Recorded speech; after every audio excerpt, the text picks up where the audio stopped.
The last I see episode how we it is. recorded, Oh, I see how it is. me, Mike, and Dave, we were all three just all over the place. I spent 2 hours adjusting the levels because I'm anal retentive that way. I'm Johnny Lieberman, Attaboy. and you're watching LNP. What does LNP stand for? Late night play Oh, set. yeah, that's right. I've been on there. Yeah, it's a good show. You should like and subscribe. Like and subscribe. And just like that.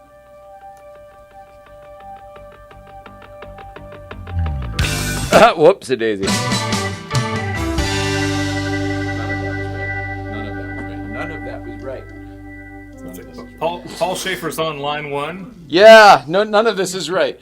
That was the late night show. I think we have here since we're breaching copyright.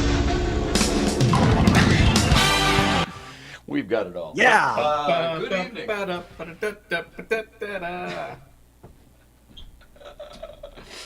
Oh my goodness. Well, I guess we're here. We did it. Did we do the thing? Great. These are fucking glued to the table today. Good evening. Hello. We have already started the fun here in the late night playset. Thanks for joining us. My name's Jay Ryan. Nicole Ryan's over here. Thursday, October 26th, 2023. We are back in the playset. We'll tell you why we weren't here on Tuesday, and we will tell you that we will not be here next Tuesday because of what we're talking about this evening. It's that ticket, the ticket we received in Tahoe. It's the Tahoe ticket. We'll be telling the story about that this evening, as well as fighting that ticket on Halloween on Tuesday. We'll also be talking about something about Mary. Why? Because we do a little segment on this show called Second Chance Theater, and tonight's night we do it. Good news! Joining us all the way from Canada, from the Letterman podcast, is our friend and producer over there, Canada Mike. What's up, fella? Peace and love, kids. I'm doing all right, and I'm glad to be here. Oh, he's all right, hanging in there. On the other side, down in Cincinnati, Yep. one of the hosts of the Irritable Dad Syndrome podcast, Darin M. Cox, is with us. Although you're becoming a Hello. regular here, which we're kind of liking. I feel like Tony Randall. I think it's different. Tony Randall was more of a gag. You're kind of like part of the family a little bit. Well, it's an honor to be here. We're I happy don't know why I'm everybody's here, here. but here I am. What? I don't know why I'm here, but I am here. Here I am. Let's go. Boom. I think that you're interesting, and I think I like you as a person, and I think that you have done the show a couple times and have I been like where very, you're going. Keep going. very like that. fun and interesting. Mike and I love playing in our little play sets here in Canada and Los Angeles. If somebody else likes doing the same thing in Middle America, why not join the club? Yeah, Yeah. Well, so that's why you're here. that's why I'm here. Hi, Nicole. Did somebody ask why I'm here? Did somebody ask why? Oh, okay, good. Yeah. Oh, I wouldn't know. Lately, life has been quite a blur. I don't know how much. I feel like all we do is talk on this damn talk show, which I suppose is good. But there's a lot of stuff that I know we can't share, so I haven't been sharing. So my brain is a little bit more disjointed than it used to be. Used to be kind of like not that much was happening, so we shared it all with you. Now there's like more stuff happening, and it's confusing for my own brain, and I can't remember what we've shared and what we haven't shared, and what we're supposed to share and didn't share, and what we're not supposed to share, but we already shared. Tends to go that last route by accident. Whoops-a-daisy. Stay tuned. What will Jay reveal tonight? Yeah, and our buddies, are doing the same thing. So this evening, it's Tahoe ticket fighting, but also whatever the hell comes up, Letterman and Irritable Dad Syndrome related, and then also something about Mary. There's other stuff on the card too. I just want to talk to other people. I want other people to talk, really. Let's see. When we were here last, we were all grouped together to talk about the Warner Ranch and how it was being, removed. And it's weird being only a couple blocks from it now. It's totally gone. I mean, like, totally gone. Like, not even worth pulling up pictures. It's gone off the map, no longer in existence. And after I posted that, a lot of my old-timey industry friends, like when I first got into the business, they're not even in it anymore. Like those people that really shot a lot of stuff on that line, they both can't believe it, are so saddened. I guess probably the same that we're having here. Just, What'd you guys think about that? I did all the talking that episode. What did you guys feel? I think anytime a piece of your childhood gets destroyed by excavators and large Tonka-like equipment, I think there's always a hole that gets left in your soul. And yeah, like, I mean, when you went down the laundry list of things that were shot there, I mean, those are the idea of, you know, the Americana house with the white picket fence and all of that. I mean, that house was used, and those houses, I suppose, were used in so many of the things that put the idea of the iconic Americana house with the white picket fence in my head. And so, yeah, that's weird. It's weird to see that go away. Thanks for knowing what I mean. That you, once again, you've crystallized my thoughts perfectly. And I'm Canadian, damn it. Yeah, you're just good at this stuff. I think this is where your fandom comes into play. You've been a fan of these things for so long, and because of that, you're you're an expert on them. The white picket fence, you're right, and when they put the neighborhood back that way for American Beauty, and I was living here then. I think it was '99. I think that movie came out. I think. So the first time I saw that house, it would have probably been the American Beauty version. Also, by the way, on the show last week, totally neglected to mention that when I first moved to LA, I was a PA on the show Felicity. Drop another fucking thing, unimportant. But because of that job, every single day, Monday through Friday, I had to go to the Warner Ranch. So I would be there every single day, and I would insist on driving, unless they were shooting something on it, driving around Blondie Street. And so it was special to me, too, because it was like, oh, it might have been the first movie lot I was like legitimately allowed on because I had a badge and stuff. Universal, I used to just kind of sneak on like Spielberg. I mean, I worked there too, but in the beginning, I totally snuck on. That's a big moment. Yeah. Getting that badge. I know what you mean. And then being able to go there every day and like, oh, they know your car. Eventually, you don't even need to use the badge. That's pretty rad. Yeah, iconic. You're right. There's a lot of stuff too that when I was looking it up that I didn't even mention that I totally forgot. But stuff that was filmed there. Well, here in Cincinnati, there is King Records. That's where James Brown got his start in the 50s. The building is historically preserved, and they got the marker outside of it. And it's been deemed, you know, a historical site, and it will stay there. And that's what I think should have happened with the Warner lot. All those houses, I mean, it's like put a marker in front of it, and it's a historical site. I don't disagree with you, but I think we might have touched on this the other day. I don't think anybody wanted that to happen. Yeah, I'm sure there were probably advocates who probably tried to do that, and I'm sure they got shut down, paid off, whatever. I went through my phone, and nobody tried to call or text me about it. So they didn't check in? No, nobody asked. The one guy. I know. Well, shit. Let's see what Darin thinks.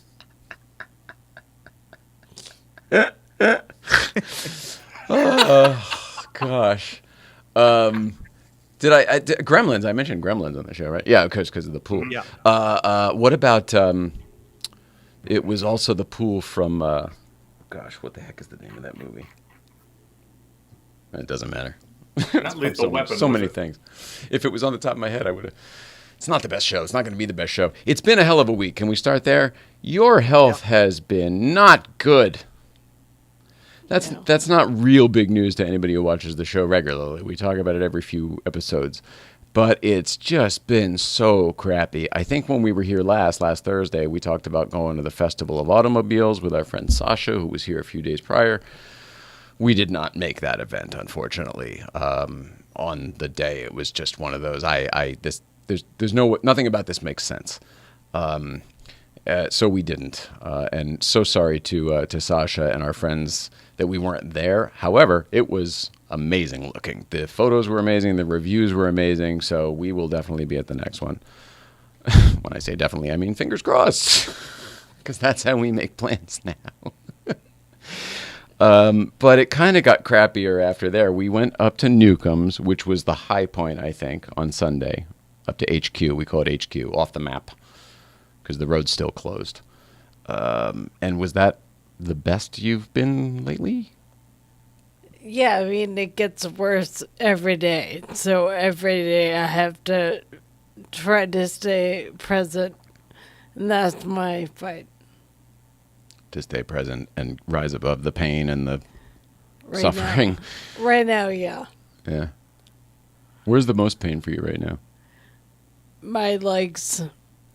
It feels numb, like pins and needles, like they said, but from the knee down, that hurts. They don't say that part. What kind of hurt? Like, could you describe, like, relate it to anything when you did have feeling? Like a sprained ankle, like a ruptured tendon, something like that? No, it's different. It's just a constant pain, dull-ish, but you can't move it and control anything. So, and they're both, my right leg is like a V, so it doesn't bend, and the left leg is more like a U, so it's curvier. But it's all in my back, so the whole thing is concocted. All your structure is changing because all of your muscular stuff is going away and deteriorating, right? Is that what you're... Yes, but it's uneven, and so my right side goes differently than my left side, and that's in my brain too. So I can tell what information is gone and missing, and I have to work around that. It's trippy. Mm-hmm. Yeah. And your abilities have just been stripped away one by one to the point where you've got nothing left. Gone. Every single time I post something, everybody talks about your smile, your spirit, all of that stuff shines through, even when you have a mask on. Good. Does that help in any way that you're helping other people, even though It's the horrible for only you? thing that does, because I can't see everyone. Oh, my eyesight's horrible. So when people send good vibes and love, it's really appreciated. Yeah. That's all I can do now. I'm really good at saying what's wrong with things, and that doesn't work in our current crowd. So, No, nothing works in our current. We were at a, I can share all this stuff, right? We were at a urologist yesterday to try to make her life a little bit easier when it comes to, that stuff.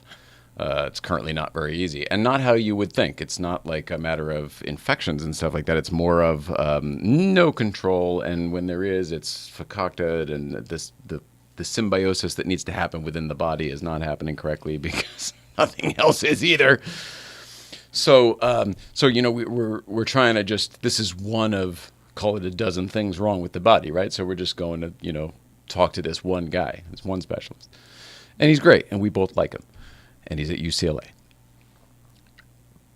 But after doing all your testings and everything, we sit down with him in the private office, and he's like, okay, well, all these options are totally customizable, but we can do absolutely anything.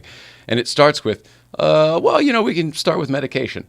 And, and very quickly he's like, but I don't think that's going to be really the best thing.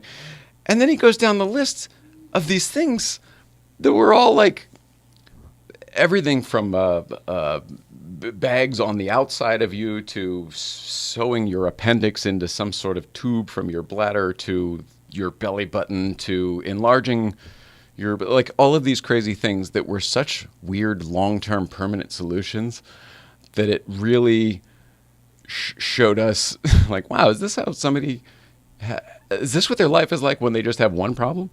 Like, oh, you just go to a guy and you pick from one of these 10 things and you just, that'll fix your problem. Every single thing he said, including the medication, would take away from you and every other, you wouldn't be able to do anything else. Yeah, that's why this is so fun. No one knows what to do. I don't mean to sound like we're complaining. Our hands are up in the air at this point. There is no complaining. But it's weird how it's not really people are very confused why we're not doing more, why somebody can't help her, and that is frustrating to us in a major way. We also get a lot of messages, hey, I read this article, you just change your diet and then you can ride a bike. Frustrating. I don't think people realize how much you do. And I don't know if they do or not, but I want people to realize how much you do. Except do twice. And to let them know that it's such an uphill battle for you that you're a goddamn miracle that you get up and go to Breakfast Club and put a smile on and come do this show and talk to people and share your story with people and try to write your stuff down so that you can make a book eventually. Like, I just, the last 5 or 10 minutes have been a very shitty way of trying to praise you and everything that you're up against every day. I don't think they get to see it. I get to see it. I know. They don't know. Yeah, and I remind myself of that all the time, and I'm sorry, but whatever. Sorry, it doesn't cut it anymore, but like, I don't know what to say other than to complain, which I don't want to. Because it replays in my head for hours. When you complain? Or negative? Everything. So anything negative I have to be really careful about. You mean so after you have a conversation or something happens, you just keep... Well, that's not the most constructive behavior. No, it's not. But I'm not bitchy to be bitchy. It's like I cannot and don't want to hear negative shit replay in my head all day. No, I know, but how do we stop the replay from happening? I mean, we can't stop negative shit from happening in real life as much as we all want to.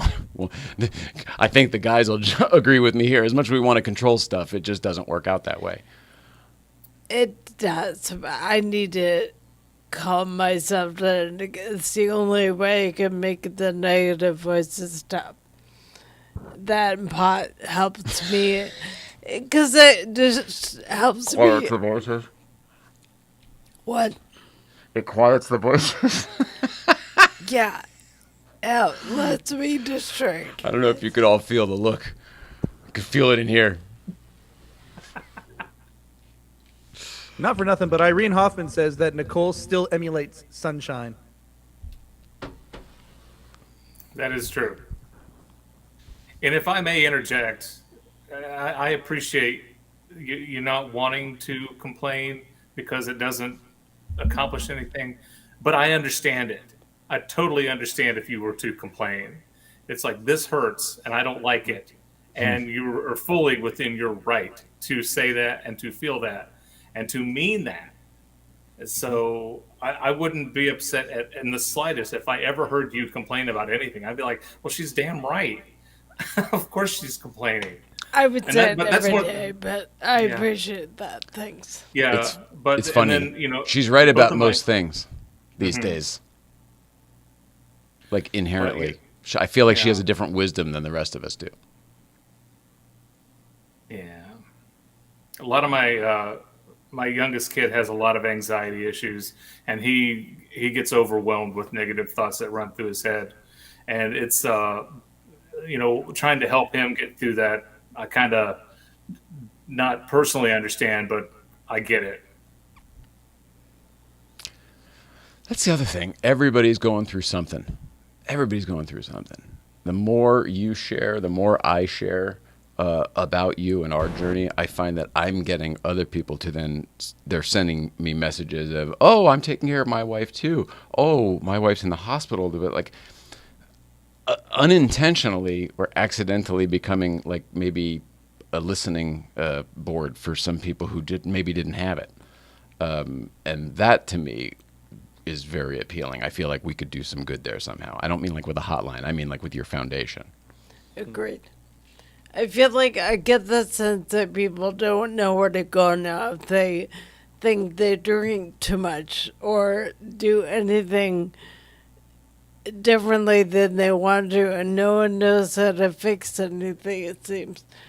So there's a lot of confusion, which expresses itself as anger when it's not always really that. You're so right about that. It's interesting, even in your medical field. Like, I was watching it every week, but specifically I noticed it yesterday. I think they might have been amplified because in the office that we were yesterday, they had all these executives coming through. I don't know if they were pharmaceutical reps or if they were from a different division or a different hospital or whatever, but it seemed like everybody was a little nervous. But specifically, I noticed that it's a combination of two things. It's people who don't have any idea what they're doing, and they seem to think they do. For instance, your nurse or whatever she was yesterday, she was awfully nice. But I don't want to even tell you the question she asked the doctor, where, it doesn't matter, where something goes. And it was like, you don't know? Like, that's like, I think I learned that in 6th grade, how all those parts If you're in that field, you should know how many holes there are. It's so weird. and where things stick in and where they don't. So odd. This is reassuring. So there's that. And then there's the other side, people who absolutely know but are afraid to say the wrong thing or straight up are told they're not supposed to talk. And, probably a liability thing or something. Yeah. Ugh, frustrating. Everybody's going It's through sad something. that empathy can be a liability concern. Yeah, that's a good point. But it can be if you acknowledge something that the hospital doesn't. You know what I mean? You can accidentally make yourself. Yeah, I get it, but it's like that's the problem with these big businesses owning these hospitals. You can't get a doctor to tell you anything anymore. They have to read off of the screen, and it's like, well, Jesus, I had WebMD. I mean, I could have read off a screen. I thought maybe your expertise in this field would come into play during this conversation.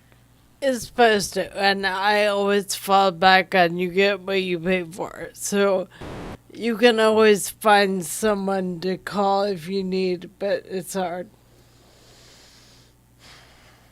I guess. I don't know. Steve Jobs died of cancer, so I don't know if I agree with you there.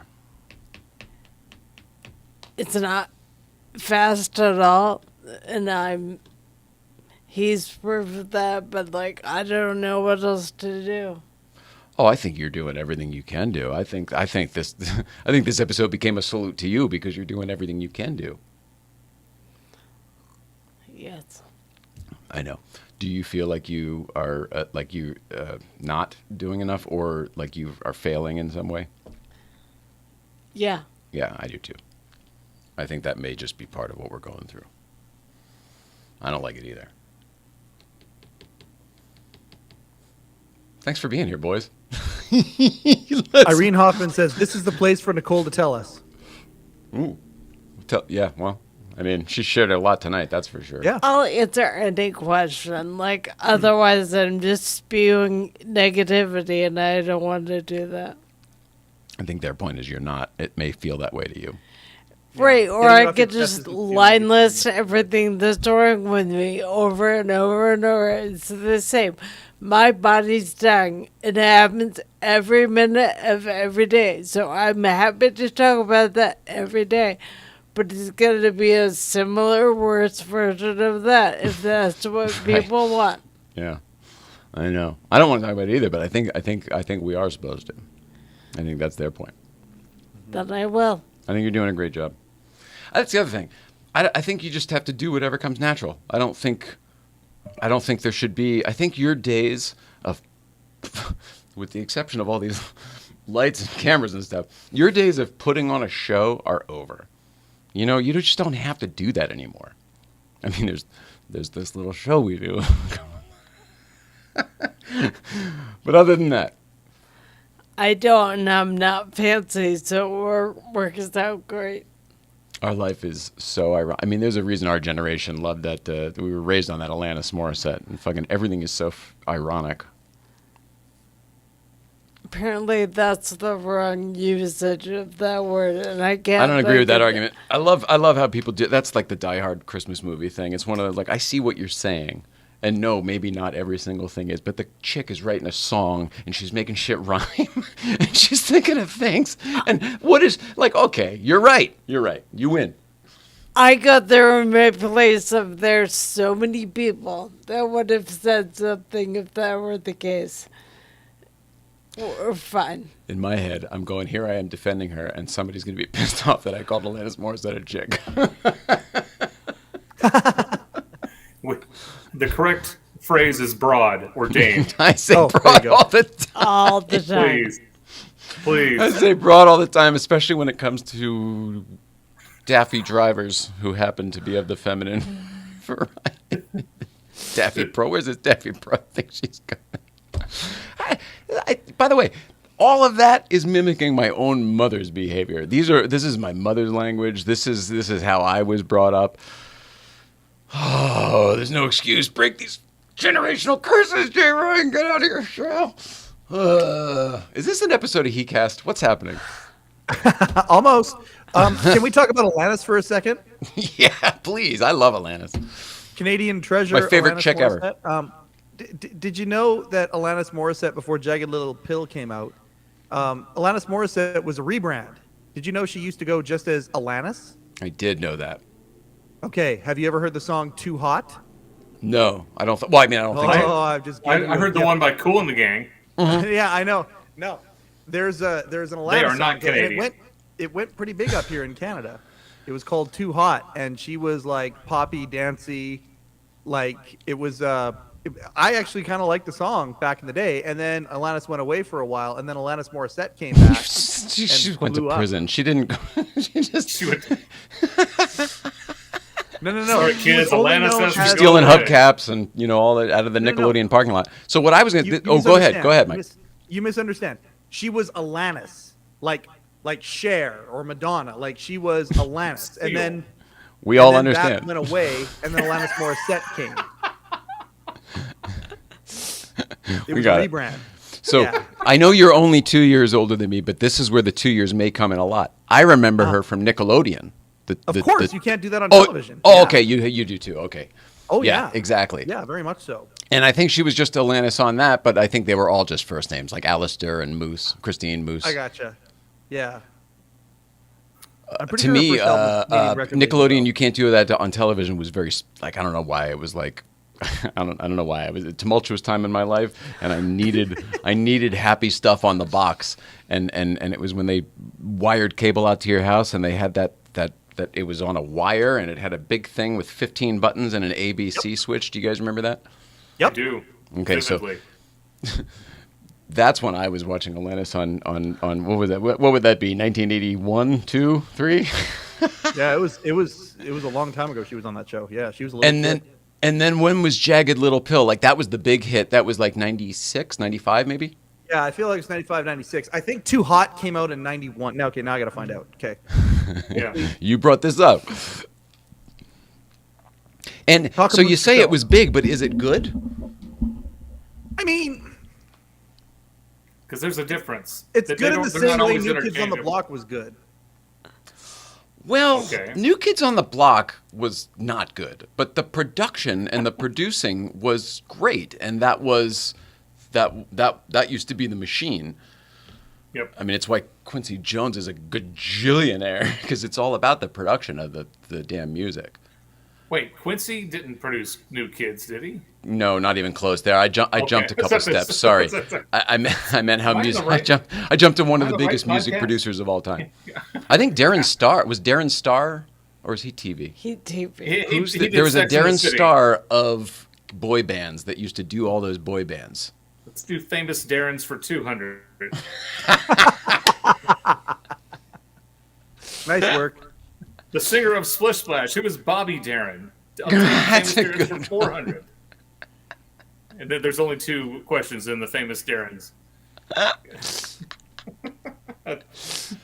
I'm not famous enough to get on Jeopardy yet, on a category yet. I think you're very funny. I think you should, you're clearly funny on air too, but I think that you'd be a great writer. I mean, Oh, you think? the jokes that you post on social media, I find to be crafted well, and they're funny. I like Well, the thank perspective. you. I have a unique perspective. I've always been like this. I used to, but they used to think I was weird in elementary school and high school. And You're then coming whatever. into Maybe it. I probably was weird. I was growing into my weirdness. I just decided to accept it. Did you have like a any kind of radio or TV station at your high school or In AV club? college, yeah, I studied. I majored in speech and broadcasting, so I did a radio show at WETS at East Tennessee State University, Johnson City, Tennessee.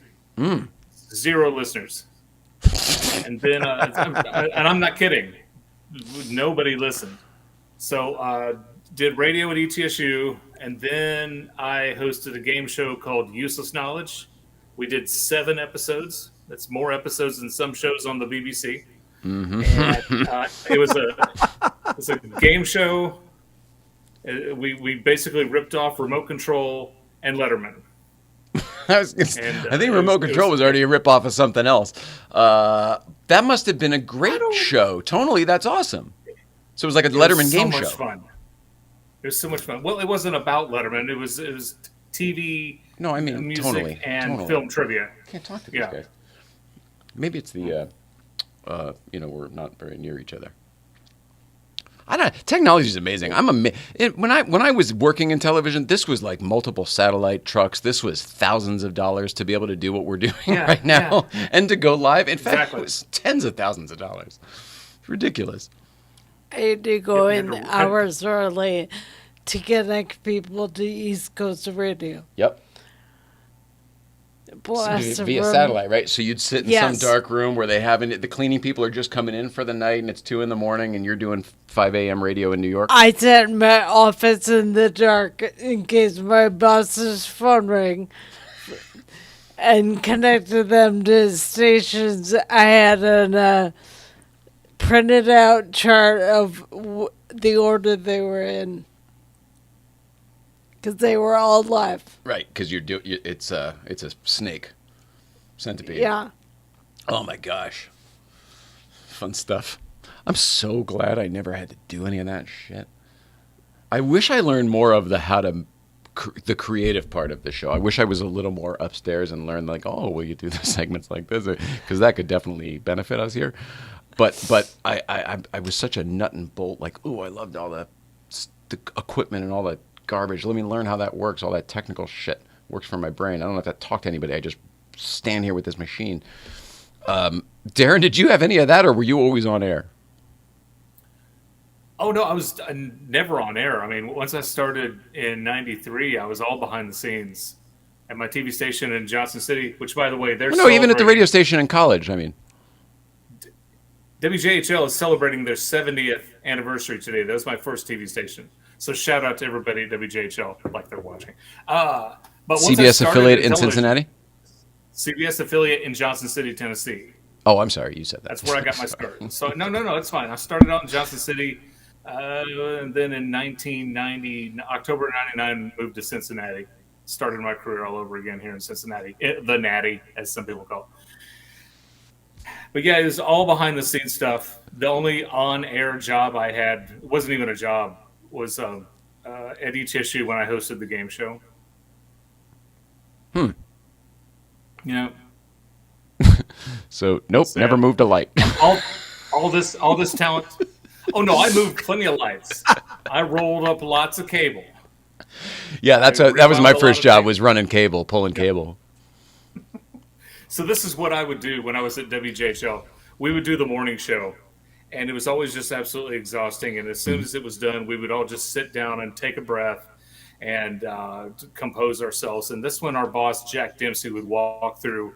He always walked through right when we were sitting there doing absolutely nothing. Every time. And so I thought, Jack, every single time. So we had 4 walls that were full of tapes, and each tape had one commercial on it. And we'd put the commercial that had a barcode on in the machine that played the commercials. So as soon as the morning show was over with, I would get up, I'd go out in the hallway, and I would take 9, 10, 12 tapes off, and I would hold on to them. and then I would start putting them back on the shelf. And when Jack Dempsey walked through, he would see me putting tapes away. Oh, hey, Jack, good morning. Hey, good morning, Darin. He'd walk through. And then I would go sit down on my ass, and I would think about, I learned very easily how to look busy. You put a tape, you put a pin behind your ear, you got a script in one hand, you got a tape in the other, you go down to the newsroom. Sometimes I would get tapes and I would just rewind and fast forward them. And if my boss came through, she'd ask what I'm doing. I'm like, I'm trying to find footage of this thing for something. Oh, okay. And then she would go on. Yeah. You're like Costanza. Like all of this extra work to not do the work. Oh my God. I was Costanza way, way, way before he ever did that. But yeah, you just sit there and you do that, then they won't give you something to do. Yeah, no, it's true. What was Costanza? Was just look angry, just look angry. These papers. It's true though. Everybody gets out of your way. Oh, I don't want any of that. Darin's in a mood today. Leave him alone.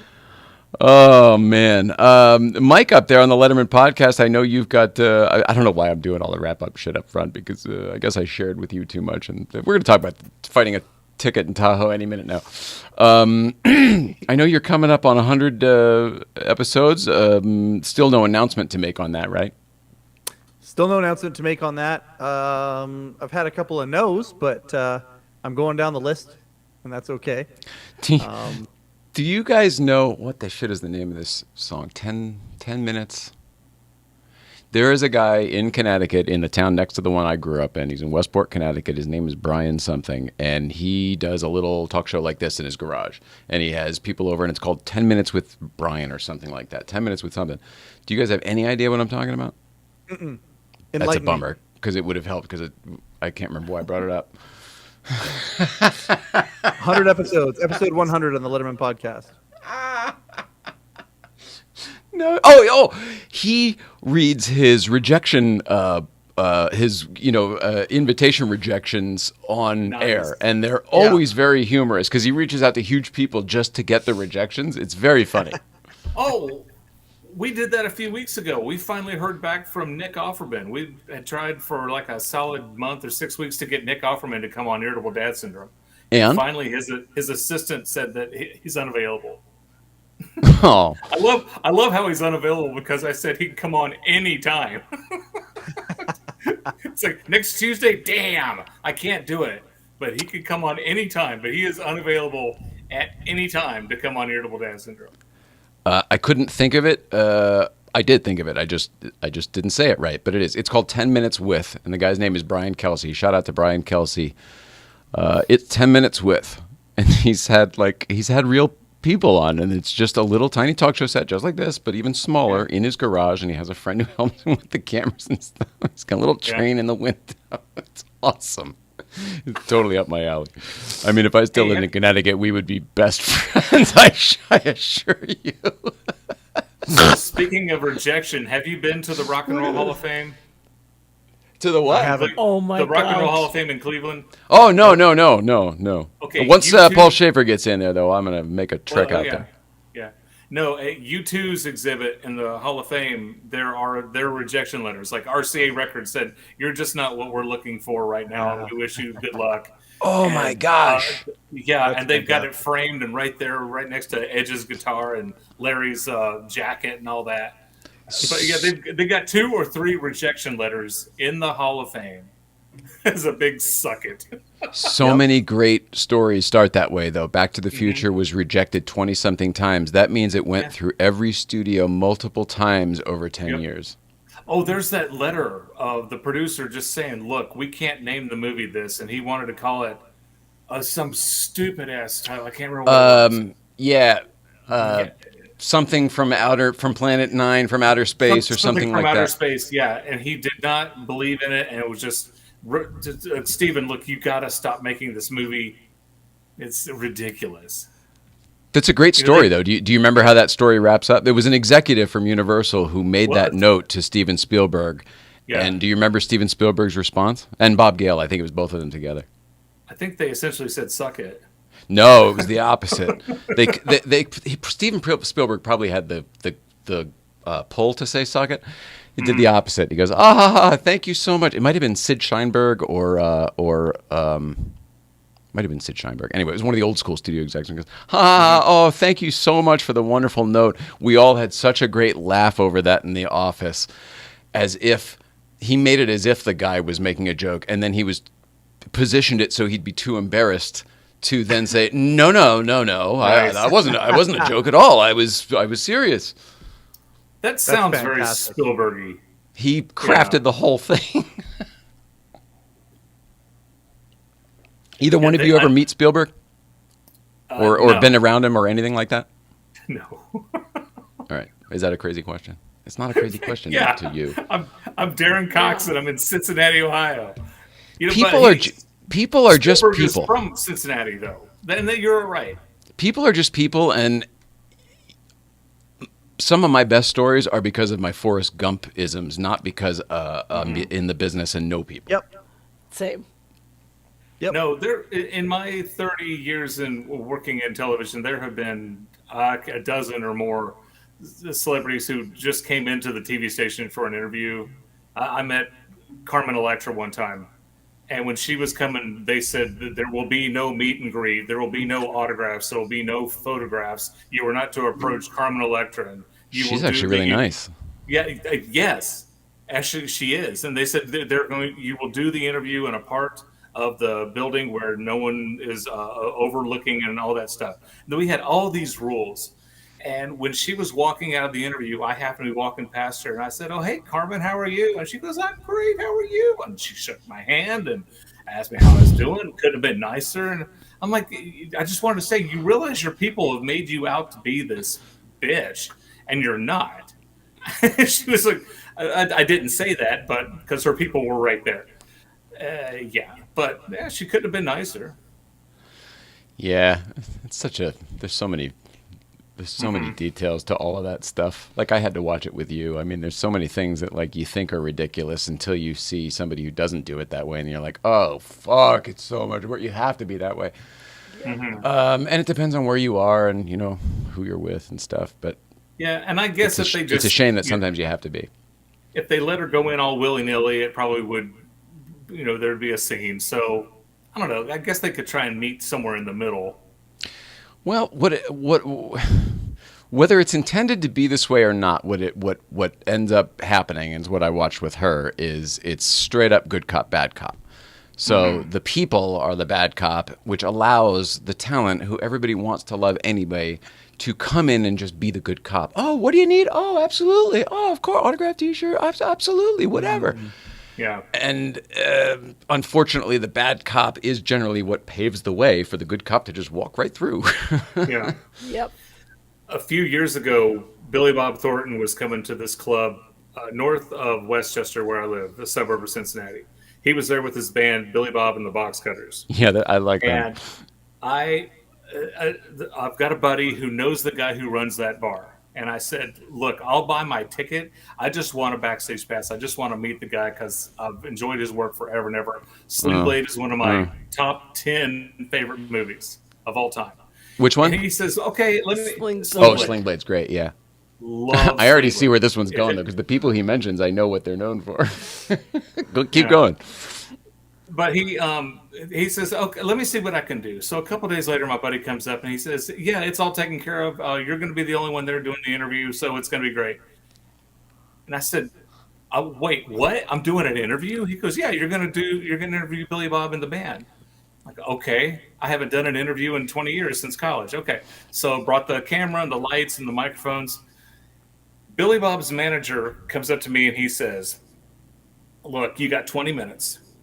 Billy Bob only wants to talk about music. If you talk about his TV career or his film career, it's over with. He doesn't want to talk about that. He wants to talk about music. And I said, oh, okay, good. And he says, you got 20 minutes. You go over 20 minutes, I'm shutting you down.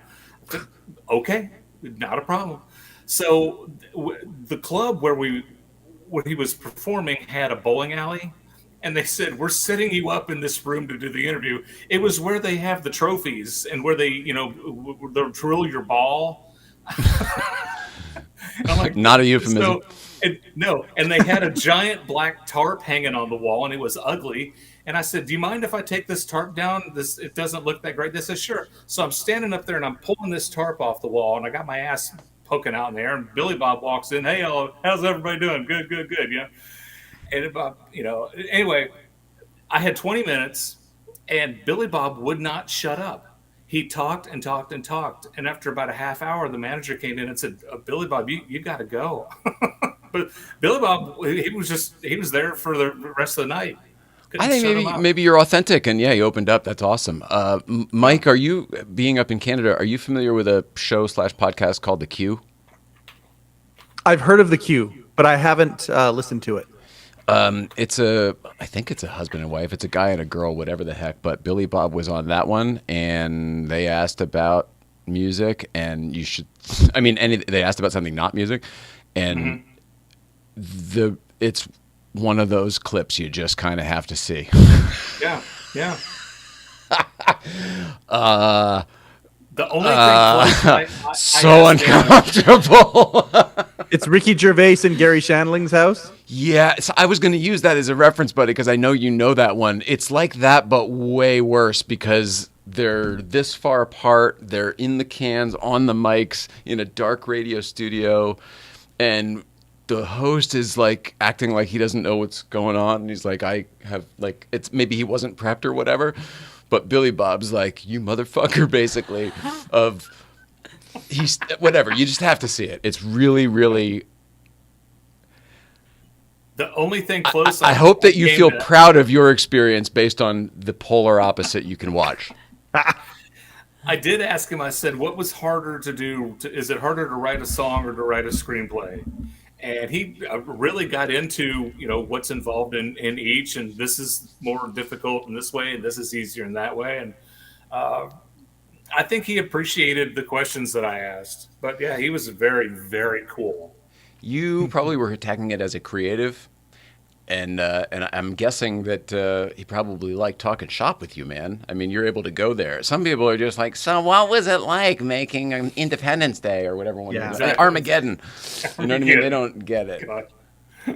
Some people want to talk about hair plugs. Some people want to talk about his dating Angelina Jolie. You know what I mean? Or screwing Halle Berry. Like so many people. He's one of those celebrities who's so big, and they got there through their notoriety versus like even their body of work. What the hell did we just? I love when people go, "Tell me about your book." Okay. Right. It's all on you to like fucking. All right, I guess I'll just open the canned answer. Zip. Yeah. We watched this movie called The Judge. Have you guys ever seen The Judge? It's Robert Downey Jr., Robert Duvall, and some other people. Robert Duvall. Yeah. Vincent D'Onofrio's in it. Dax Shepard's in it. I mean, it's really quite good. No. Billy Bob comes in this one, and it's a small town attorney To Kill a Mockingbird type scenario, and it's that type of tone, but modern day.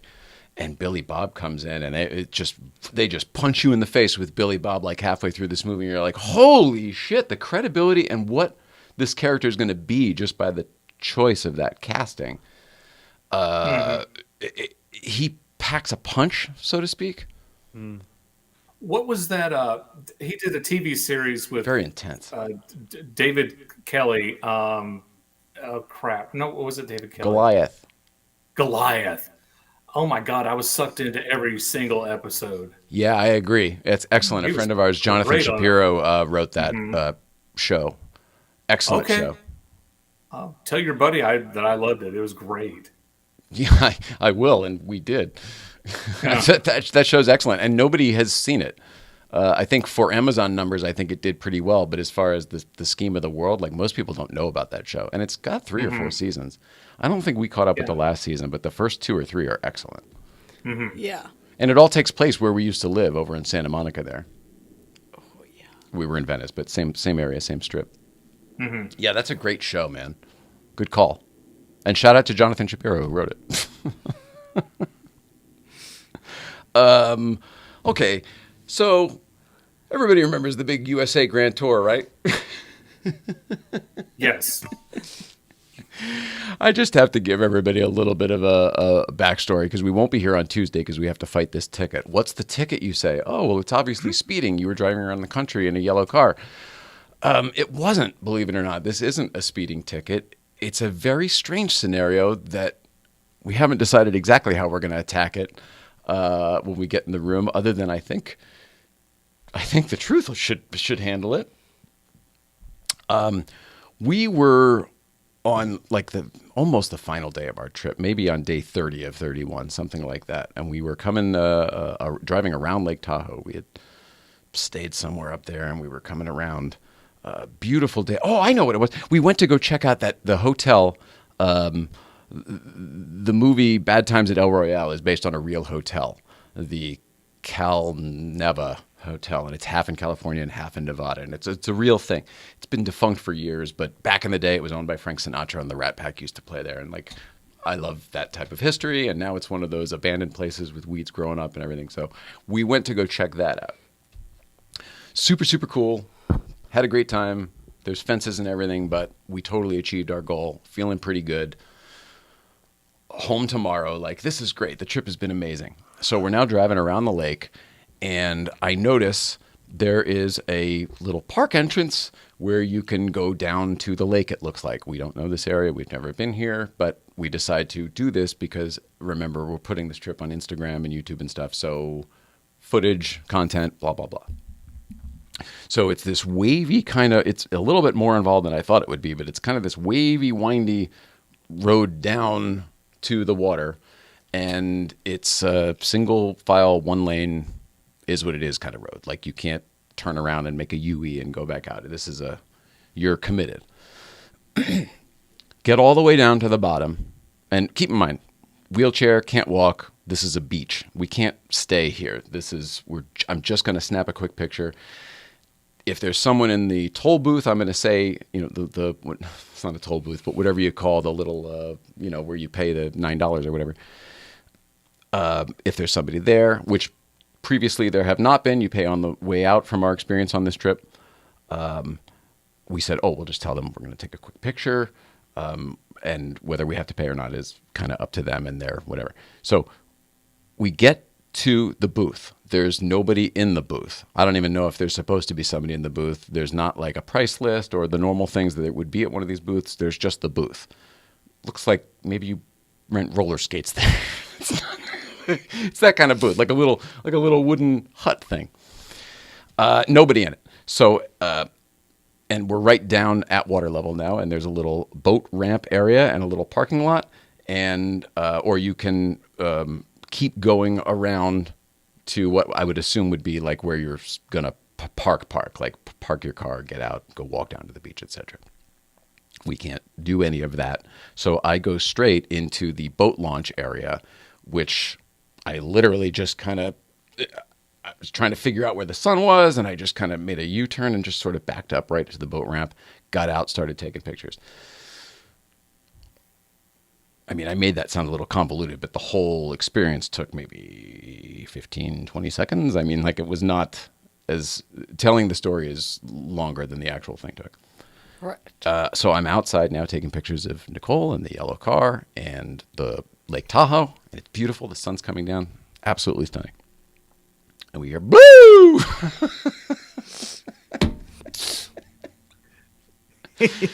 And I look over at the guard thing, and by the way, there wasn't a guy in the guard thing. I'm calling it a guard thing, whatever, the shack. But there was the security tower. Oh, now I don't know. I don't know if that helps or hurts my story. I don't know if it was a security tower. Okay. But maybe it was a security tower and I missed it. Anyway, there was a guy over around the corner from it, but there was like by a flagpole, and he was on the phone, and he wasn't like in a uniform or anything. He looked like, again, this is where you rent your paddleboard is what it looks like. It doesn't look like this is where you pay your fee to enter the park. Neither here nor there. The blue, she gets out, the female park ranger, gets out of the truck, one of those park ranger pickup trucks. And keep in mind, you're the lake, right? The car's in the middle. I'm here. She pulls up behind me all I had to do was get in the car and drive away. I mean, it's not like she didn't cop us very well of like, oh, we're going to block the car and you're here and we're going to talk about this. None of that happened. She gets out. I'm still taking pictures. I'm trying to figure out what she's here for. What's the blue for? Like, where's the fire, right? And then it occurs to me, she's looking at the yellow car, and I go, oh, she doesn't like that it's parked on the boat ramp. But I'm right here. I'm going to move it. It's not like somebody left their car there. Nope, that wasn't it. I go, did I do something wrong? Like, I realized this is about, whatever this is about us. And I was like, we did something wrong. Is that why you're here? And she goes, yeah. And I was like, okay. What did we do wrong? She goes, well, you came in the exit for one. And I go, right over there? And she goes, yeah, you came in the exit. And I go, all right. And I thought, that can't be an exit because it literally can't be an exit. There's no way that can be an exit. But as this is all unfolding and she's looking at the license plate and she tells me to sit in the car and she tells me she wants my license and registration and I'm going, wait, is this really happening? We just came down here for a photo. I can't understand. I really couldn't figure out exactly what was going on, except that she said we came in the exit. And I didn't think we came in the exit. And I thought to myself, even if we came in the exit, like, I don't know, out-of-state plate, like, what's the crime? Is that but illegal? We didn't. Yeah. But we didn't. I haven't even seen the exit yet. There is literally right in front of us where the cop came from is an exit. And that's where we ended up exiting shortly. Spoiler alert, we don't go to jail from this story. But it wasn't, we didn't come in there. We didn't come in even close to there. We did the long entrance thing I told you about. So she's pretty insistent that we came in the exit. And because of that, she was insistent that we came in the exit because we didn't want to pay. Now, we didn't pay because we came in this other thing and there was nobody to pay. And I don't even know where you were supposed to pay. Maybe if you stayed in line and went another way, you could have paid there, and maybe that was a thing we couldn't see because a bush was hiding it or something. Right. I don't know. But I'm trying to, like, devil's advocate, like, okay, well, I'm definitely not perfect, and I've definitely skirted some issues on this, some laws and rules on this trip. We've broken speed limits here and there. I've definitely, so she, how the hell did this happen? We're sitting in the car for a while, trying to pull up St. Clair Insurance, which of course, has coverage for your toys. And I couldn't pull the thing up because of reception and the email. I can't remember what the hell else happened, but she said, I can't waste any more time dealing with you. I can't spend all my day dealing with people who come in the exit. And basically she said she was done with us and we needed to get out of here. And we were like, well, we're fine with the leaving part. That part is A-okay. But she's like, so I'm just going to write you the ticket and you don't have to, you're not admitting guilt, but whatever, all the usual stuff. And we thought to ourselves, all right, let's just get the hell out of here because this has been kind of a weird situation. Like, nothing really about this makes sense. We got pulled over one time on this trip and it made perfect sense. And the cop was awesome and we talked about it and everything was fine and we drove away. This one, she came in hot, never really explained what we did or asked any questions or anything. We just kind of wanted to get out of there safely. She writes us a ticket. She gives it to us. She goes, I'm writing you a ticket for coming in the exit, which means that the vehicular code is something like failure to obey a sign, some sort of a whatever. And that's a big ticket. It was like $350 or something like that. What? And then combined with the failure to pay the park $9 or whatever that was like another, whatever, it was $415. And I didn't know that till later. But I'm telling this out of order now. I'm sorry. I'm sorry. Terrible. Worst storyteller ever. You're Quentin Tarantinoing the story. That's right. That's right. We start at the end. We work our way to the beginning. So whatever. So she tells us that she's writing us and you didn't pay the fine. So I'm writing that on here too. And I say, okay, great. Whatever. And I go, we have the, I said, there was nobody in the gate. Does that matter? And she goes, no. And I go, we have the adventure pass. Does that matter? Does that help us here? She goes, no, it does not. And I go, can I pay well, maybe I asked first. I go, can I pay the whatever the thing is? Can I pay you? Who do I pay? And she goes, no, I'd rather you not. I'd rather you just leave. Okay, I have a question. Showing that it totally wasn't even about the money for the park or whatever. It was like, I don't like the cut of your jib. Get out of here. Was there a clearly marked exit sign or a clearly marked do not enter sign? Because if there was something that says do not enter, You mean I where could we see came what in? she has. No. Yeah. I honestly think that because she wasn't wherever we were, I think she must have seen either the U-turn or whatever. I think she thought we came in a different way, which some other part of the parking lot we haven't even seen. I think she must have thought we came in a different way, and then just backed up there against the water. Nothing else can make sense in our minds because we didn't come in and exit. We didn't go through a do not net. We didn't do any of that.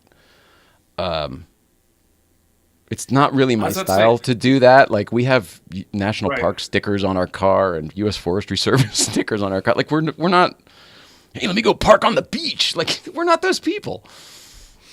I think you've got the Your Honor, please defense.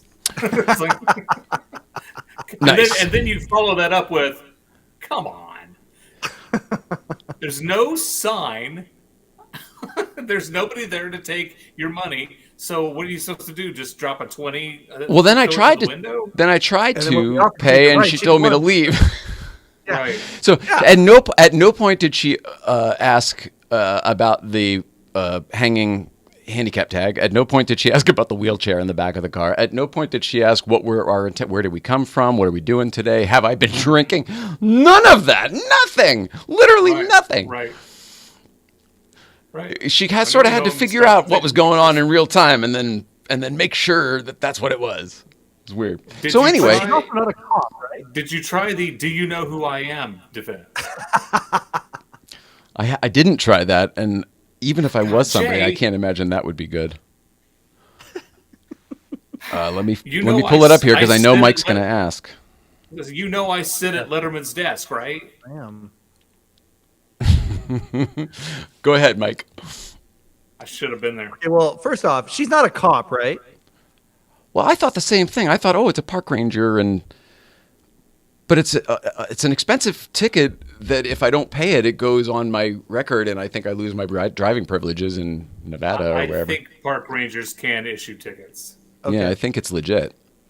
But I will say this: Now- when you look at her, Instagram, which I'm doing right now, it says the name, and then here's her description: is former desert ranger turned lake ranger. BS in Lake wildlife ranger. ecology, guitar, Now, cooking, fitness, and is nature. Is going from desert ranger to lake ranger a promotion or a demotion? Based on the behavior that I experienced, I would say something happened and there was an incident. But who am I to say? This is highly inappropriate. But if you would like, I'm happy to help promote her second career. Mike? Yes, she needs to. Yes, she has a. There we go. She loves me so, it's like my first show. But does she really won't? I can see me walk out the door. We just play that one every time. You know there's a lot of songs. Baby, can't you see? I'm calling a guy like you. Should wear a warning. It's dangerous. I'm falling. So she Well, it's made like note she's of the singing Connecticut straight license. to my soul. That's right. It's like rain. So she Good callback.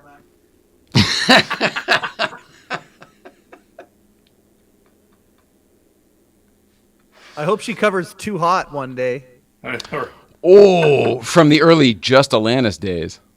which made it to number 14 on the Canadian Hot 100. In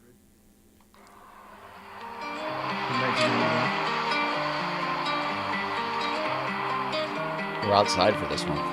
It's my Friday, I don't feel relief, I feel drained. Work was hard, things are weird, I don't want to be here. I'm partying Did you have a bad Friday at work? today, Sorry. in my bed. Somebody go in the exit. You had to go all aggro on Clearly, him. this is the person in the wrong career and is taking it out on you.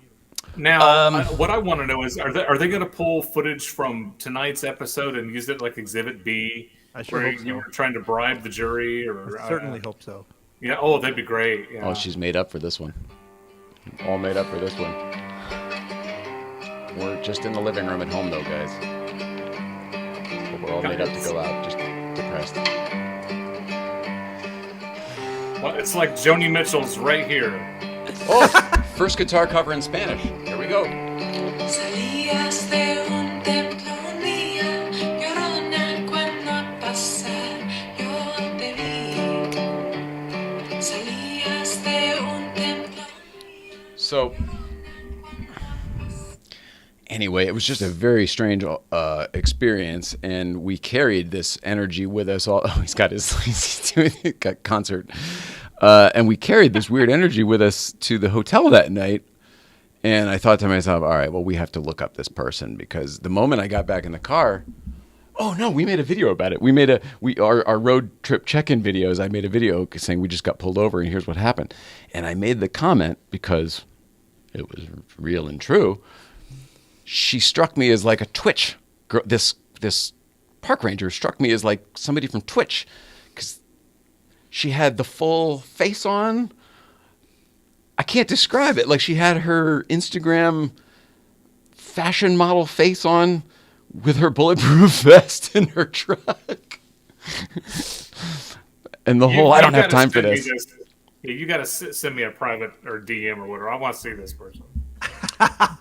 Yeah, I will, for sure. Well, I wonder. Yeah, it's probably best to not show her directly. Yeah, I wouldn't. But so my positioning on all of this is she made note of my Connecticut license and license plate. And she made sure to say when signing the ticket, obviously you live very far away, so you don't have to come back. You can just sign the back and send a whatever the fuck. Like, you know what? oh, Maybe okay, she's all right. I'm counting just, on that. I guarantee it. There is no way she shows up for my thing. Now, if there's 6 tickets from that day that are all on the docket and she's going to show up for those, well, yeah, all right. Well, then we're taking our chances. But my positioning is what she said happened didn't happen at all. So it's he said, she said. Weird. Once this matter is settled, I believe someone should post some of her performances in the GVBC Instagram, because then, I mean, we could have a GameStop situation here where everybody blows her up, and that would be pretty fun. I have already thought about this, and I'm not saying I'll do this, but this is my positioning currently. The moment this is wrapped up in court, I am following her on the double, and I think after, all she needs to do is see one picture of the car. I mean, I think, what's our homepage? Yeah, the car's parked in front of the Seinfeld restaurant. So I think she will, if she, how many followers does she have? Okay. She has 864 followers. She's probably going to notice a new one. So she will likely go look at it and then see the yellow car there, and then go, oh shit, what's going on here? Who did I give a ticket to that day? It's already been wrapped up in court. But at that point, I think I would just like to play nice and at some point get her on the show. And via whatever, via like we're doing with you guys, or actually get her down here. And what I would like more than anything, we've already got her booked on Irritable Dad Syndrome. Oh, you son of a bitch! The booking wars have begun again. What I would like more than anything is for this ticket to be dismissed, right? Because she doesn't show up, and for me to follow her, and for her to see what we do, and then for her to at some point come down here to talk about the thing and then perform on the show. Yes. That's my dream scenario. That needs to happen. At the very least, the moment this is wrapped up in court, I am friending her and then tagging her in all of these on-show discussions and everything that we have since. Because there's been multiple shows we've talked about this. Please? Can you just tell us her first name, please? Can you tell us her first name? Shh. Oh, well, yeah. I mean, It doesn't relate to anything. Mike, send me a link to her Instagram. I will. On Wednesday. I'm just asking, does the word ranger fit in front of her first name?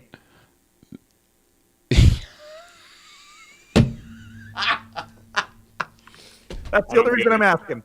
Because I think we know what her stage name is gotta be. I'm just saying. You have no idea how well it does. Oh, that's great. That's great. But I would feel never like in a career million planning. years have put it together if you didn't ask the question, because there is a famous ranger whose name is in her name. This is perfect. You're gonna blow her up with kindness. Good vibes, baby. I am so lost right now. Come on, Ranger so and so. We're gonna blow you up.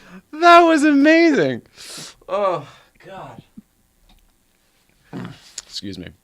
Ranger Danger. That is really funny, Mike.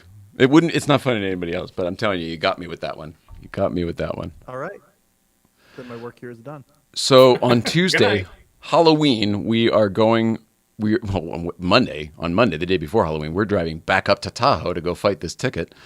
And Tuesday is our court date on Halloween. And after court, however long that takes, we will be driving back. So no show on Tuesday, but stay tuned on Thursday because we're going to be not only telling you everything that happened, we've actually got a stacked show. Speaking of comedians, comedian Renee Percy is going to be here. We're going to be doing a little bit of panel, and she may perform as well. She's got a new special coming out. She's also all over the place all the time. She's very, very funny. I worked with her at the thing for Adam Ferrara down at the Marconi. She'll be here on Thursday, as well as already, back by popular demand, Sasha SoCal Cars will be back. Remember, it was Sasha and her son the other day, and it was one of the most fun episodes. We didn't cover anything. We just laughed the whole time, but it was really good for the soul, so we're going to do that again. Also, she's got another car show on November 5th. We're going to talk about that. So all of that next Thursday. I think the reason I really wanted you guys here is Second Chance Theater, and something about Mary needs to be discussed. I am begging for somebody to tell me why in the world people like that movie, and I'm hoping it's one of you two. Second Chance Theater, tonight we're talking about There's Something About Mary.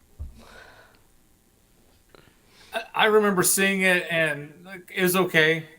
Mm. I wasn't in love with it. I'm not going to buy the DVD. No. It was okay. Yeah. What about you, Mike? I mean, So I remember There's Something About Mary, the theater experience, very, very, very well.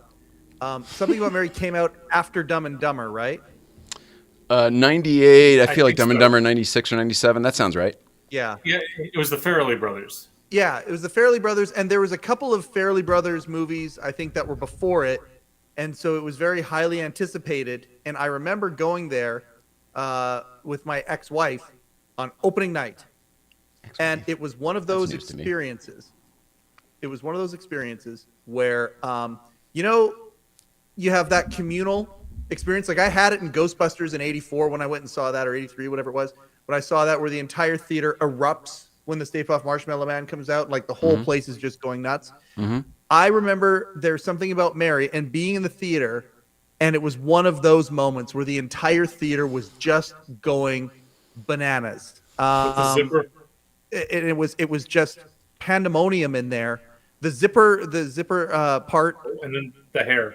the hair too. Yeah, the hair as well, but the zipper, and then other parts on top of that. For me, I was just happy to see Chris Elliott. That's what I was stoked about seeing. Yeah. I loved that. Best And, part of the movie, the most authentic part of the movie as well. Even though he's horrible to look at. Yes. It is a rough. Poor guy. I will tell you the scene though that I. It's like did you love. realize how good looking he is in real life. For sure. Yeah. It's like, damn, Chris, I never thought of you as an attractive person until now. Now that you don't have all those blisters on your face, go ahead, Mike. No. There's only two parts of that movie that I really like. The communal experience was crazy, and it was like, okay, right on. And I mean, I chuckled with it as well. And I loved Dumb and Dumber. And so, I was underwhelmed when I was comparing it to Dumb and Dumber. The concept I liked because I had a friend named Leah, and actually my wife has this thing as well. The concept of The current Mary, wife, Mike? my current wife, yes, the current Mrs. Chisholm. The current Mrs. Chisholm has this as well. The thing about Mary, where everybody just loves her and there's just something about her and all that. I have had 2 or 3 women in my life who have that quality, where people just want to get closer to them. People will fall over each other a little bit. Obviously, not as exaggerated as in the movie, but and so I appreciated that part of it. Bragger. But that's more like the existential part. The scene that I loved, though, was the rest stop scene. The rest stop scene took me off guard, and I belly laughed at that scene. Harlan Williams? What is the rest stop scene? Just like in the middle of the night, and there's all these guys there, and the concept. Oh my God! Really? Okay. So, oh boy, Jesus. Okay, go ahead. You're talking about there ends up being there ends up being a bust. Yeah, it took me off guard, and I remember belly laughing in that scene. And then the outrageous stuff. The hair didn't really bug me in any way. It didn't do anything for me. The thing about the hair that always goes back to is Kevin Smith tried to put that exact gag in Chasing Amy, and they made him cut it. And the studio did. The studio did, yeah. Whoa. And even though it was an independent movie, but they're like, no, you can't do that. There's no way you can do that. And then a couple of years later, the Farrely brothers do it, and it's outrageous, and everybody talks about it or whatever. But he was going to put almost that exact same gag in Chasing Amy. But anyway, yeah, that's those are my thoughts about Something About Mary so far. It felt to us, and we've begun to try to do these on the day of so that it's fresh in our mind. What it struck me like, first of all, they're so committed to this thing. They're so committed. It's so long. This is such a long story of all these guys. Gosh,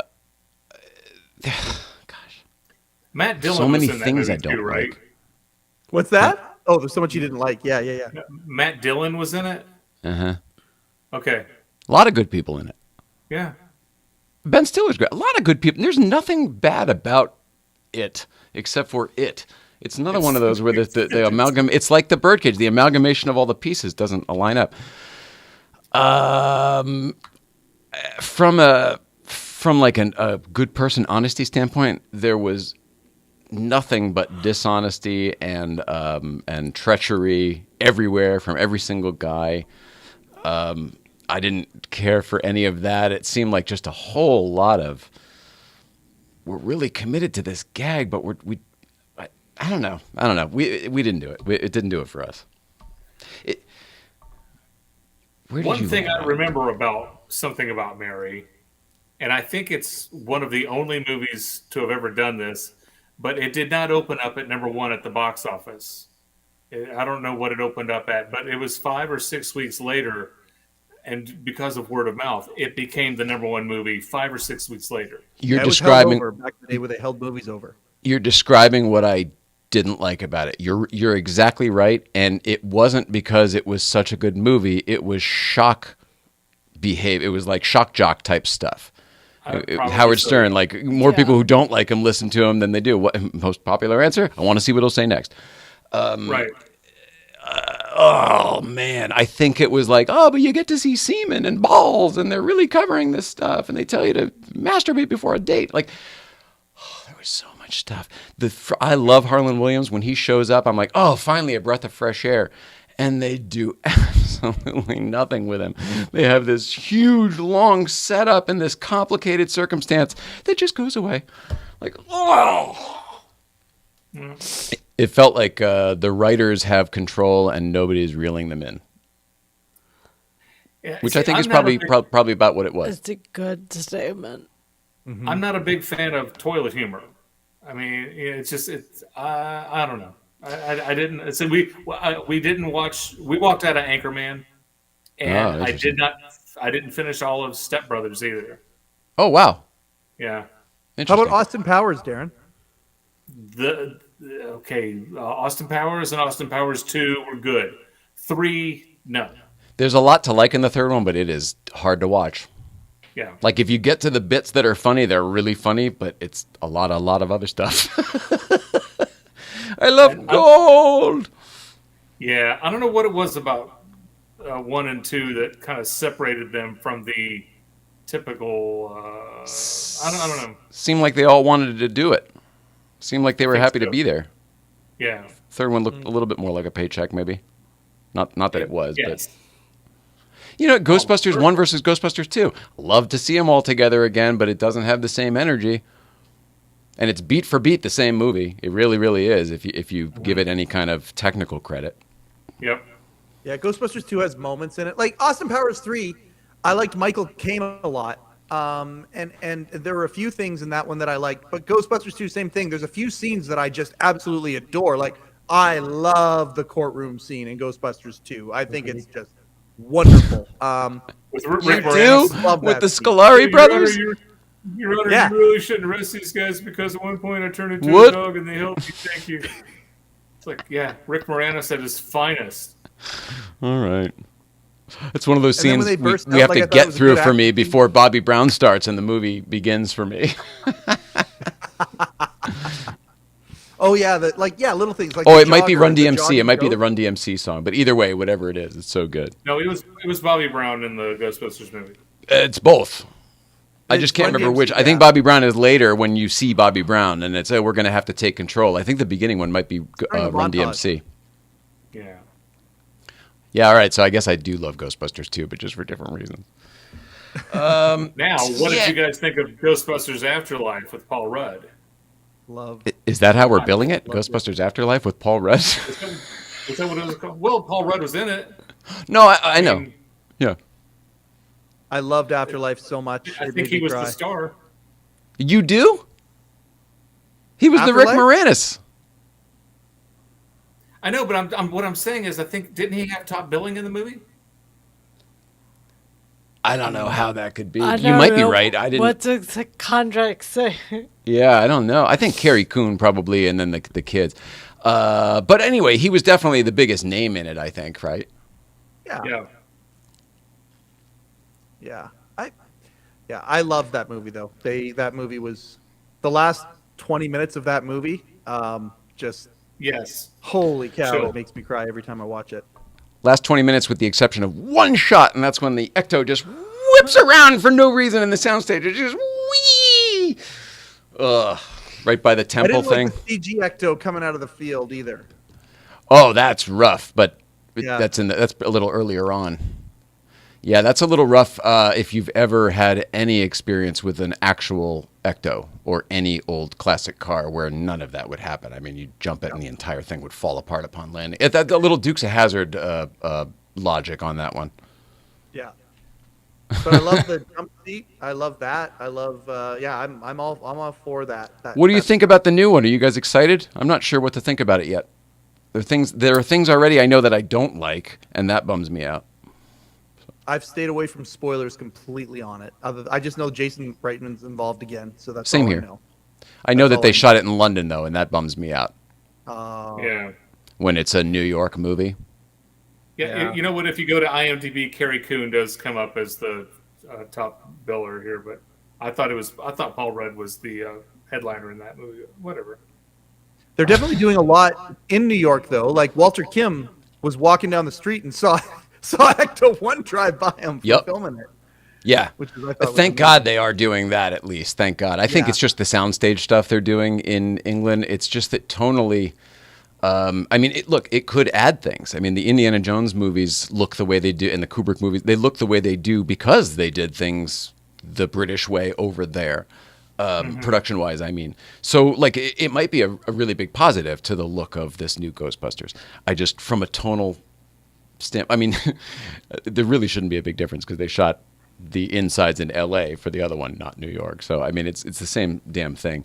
I don't know what my problem is. I'm old. Stay out of my yard. No, but it's true, Hello.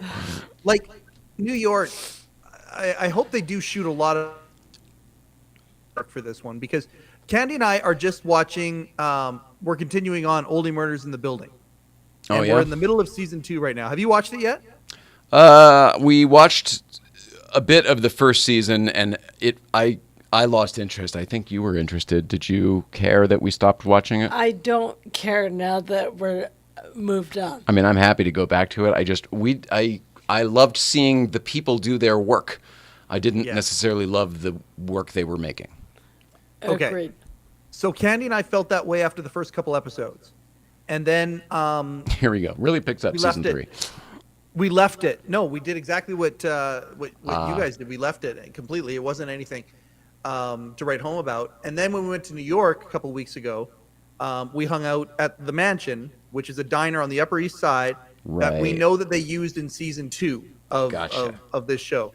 So we got home and we said, well, you know what? Let's just try it again. And it took this time. And it was like episode 7. There's one episode which is has a really cool device that they use in it, and I'm like, oh, that's inventive. I bet you that's the one that got them the Emmy nods and all that sort of stuff. It was like really, really inventive. I know which one And- you're talking about. Okay, yeah. And we were hooked at that point. And now we're near the end of season 2 and just absolutely love it. But the point of it was that show feels like New York. Like it is a love letter to New York. And I love that about the show. Like the building is real.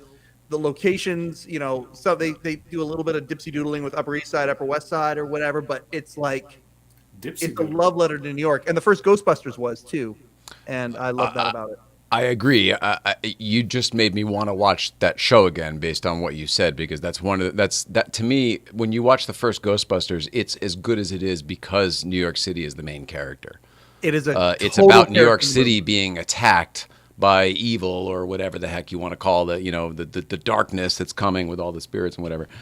Gozer, and it feels it. And I don't think you could recreate that these days, because when they shot that, and they shot all of the exterior scenes that you see in Ghostbusters 1 where they're running around with all the gear on and they're in Rockefeller Plaza and they're going up the upper, all that stuff was shot before the movie was in the can. They did that first.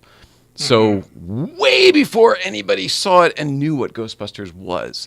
So the reactions you were getting were just like what the hell is all this? People turning around going all that. You'd have to fake it all these days. It would have to be orchestrated with extras and everything. They were really doing it in Manhattan.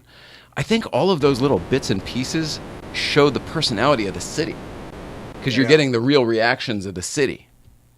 Did you guys watch the the Netflix? guy, the hippie guy in the denim that just stands behind the newscaster playing with his beard and he won't go away? Real guy, not an extra. Real guy. Yeah. I love that. Ron Jeremy. Not to bring Ron Jeremy up, but in the scene when the firehouse blows up, because he's like, turn it off. No, don't turn it off. Turn it off. Walter Peck, Dickless, all that stuff. Mm-hmm. All the crowds outside with the police barriers after the thing blew up. Ron Jeremy's standing there right in front. Nice. I mean, that's not a great thing, but it couldn't have happened if it wasn't for real New York being in that movie. Yeah, absolutely. Did you guys watch the Netflix behind the scenes making of Ghostbusters special? Yeah, the movies that made us? The Oh. movies that made it. Yeah. Yeah, the creator of that show has been on our show and is a friend of yours, Brian Volk-Weiss. Volquest. I always screw that up. That guy is super interesting. His whole company's interesting, and that show is awesome. Yes, Yeah. it is. Although some episodes are better than others, aren't they? Yeah. Well, Now I that mean, I I just guess said it that. depends on how much you enjoy the movie that they're talking about. That's what I thought at first too. But then as I watched most of them, it seems like some are just a little more in depth than others. Well, like Some have a you know, little they- more source material than others. They did the one on Jurassic Park, and it was Loved it. basically everything. Yes, I did too, but it was all things that you saw if you bought the DVD for Jurassic Park. Yeah, that's true. I Yeah. love the Back to the Future one. I I'm did too. curious, Jay, what you thought about that one. I don't remember it. I think that's not generally a good thing, though. But it may be for the reason that Darin said. It was let's just all recycled stuff that I. Stuff you knew, yeah. Yeah. I mean, what are you going to. I mean, Yeah, well, This sounds exactly. this is the That's most why I'm curious to hear. pompous answer coming up, but like, what are you going to teach me about Back to the Future at this point? We used to be, Sean and I used to be so involved with that franchise. So many evenings with Bob Gale. Like, I don't know that like a little cute, kitschy TV show, 40 minutes could teach somebody like me about that. But I definitely learned things from other places. So I think, Darin, maybe that's what your point was. Yeah, but the one on Home Alone, I had no idea what went on to make Home Alone. It's one of my favorite ones for that reason Yes, too. yes. Building the house in the gymnasium at the school around the Yes. corner, just like they did with Breakfast Club. Genius. Yes, Genius. and they're Also, gonna cast. I love that movie still, even as an adult. Yeah, and how they got John frickin' Williams, to do the theme from Home Alone is amazing. John Williams does Home Alone? Yeah, Is that John right? Williams. Yeah, I don't know if I ever knew that. but you learned it here first. Dun, dun. I thought like James Horner or something. Wow, that is amazing. Mm-hmm. John Hughes. Who usually does John Hughes movies? Or nobody. They're usually soundtracks, aren't they? Like top, like A lot of Yeah, they're licensed using- songs. Exactly. Like Ferris Bueller was all yellow and a bunch of Yellow. It was oh oh doo doo doo. oh yeah. Oh oh doo doo doo. Beautiful. Do you know they also do the song we play in the from Topic? They also do that song. Oh. Topic. You know? From Cutting Edge? Yeah, they're that song too. This doesn't get it done. Whatever the song is with rum rum rum blah blah. Last That's year them too. they released like a 3 CD box set of John Hughes movie songs. Oh, Really? Yeah. I think it's a 3 CD set. I can't talk tonight. It's a what? It's a 3 CD set. Or maybe Oh. 4 CD set. Yeah. Remember this? Oh, that's, yeah.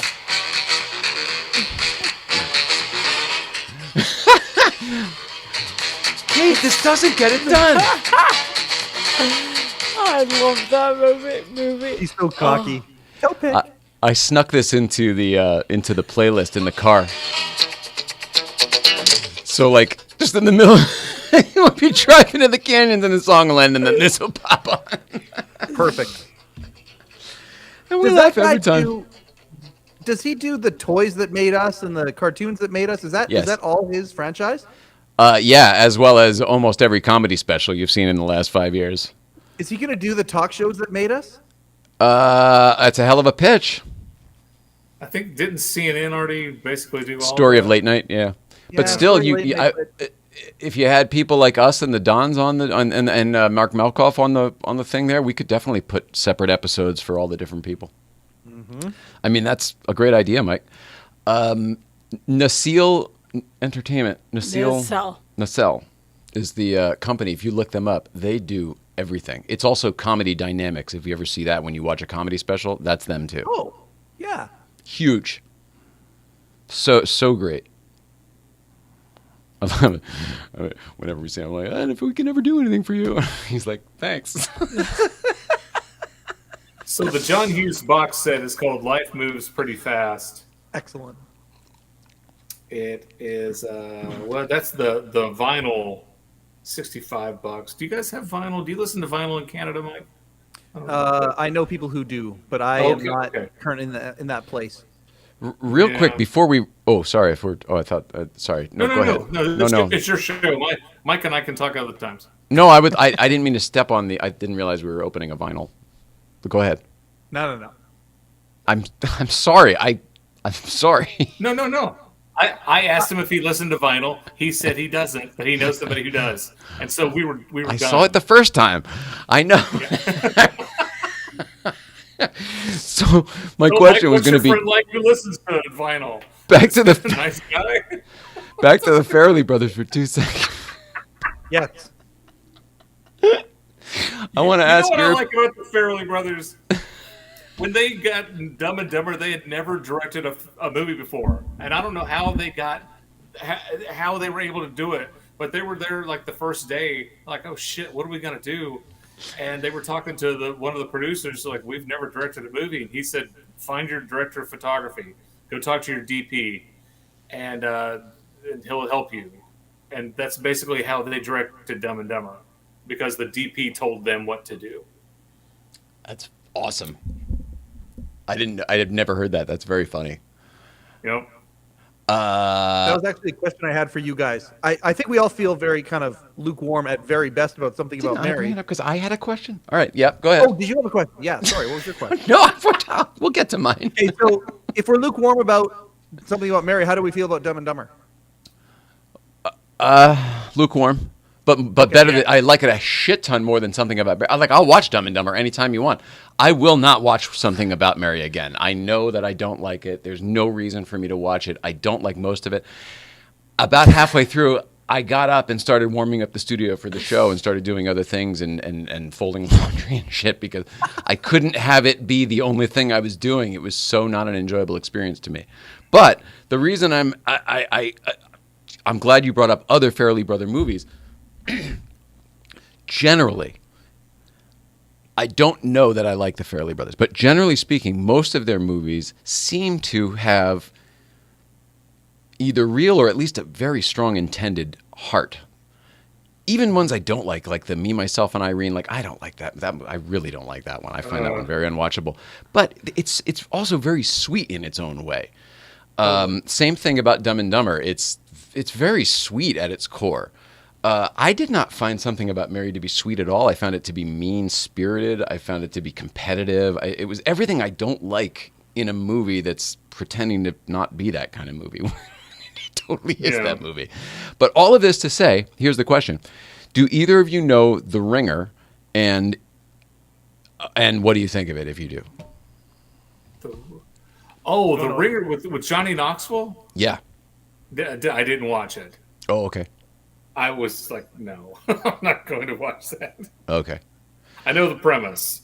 Was it well, good? so that's it. So the premise is polarizing at minimum. The premise is Johnny Knoxville has to pretend to be mentally disabled so that he can help rig the Special Olympics. His uncle needs money, whatever. Something happens. He ends up needing money, and he has to. This is what they come up with. This scheme. And it sounds deplorable because it is deplorable. But of all of the Farrely brothers movies, I don't know if they directed this one or not, but they definitely produced it. I consider it one of theirs. Tonally, it feels like one of theirs. Of all of the movies I've seen of theirs, that one is my favorite. And it, in my opinion, has the most heart by like a lot. And the heart pays off, and it's a feel good at the end. Like, it just genuinely is an enjoyable movie to me if you can get over all of the discomfortable, this whatever, all of this stuff. They obviously play with the line a lot. But there's also a lot of real people who are really afflicted with the same type of challenges as well in the movie. So it's not just Johnny Knoxville. He's playing with real Special Olympic people. And then the other nice thing is these are people that actually became friends in Johnny Knoxville's real life because they've shown up in the Jackass movies. They've shown up in other Johnny Knoxville movies.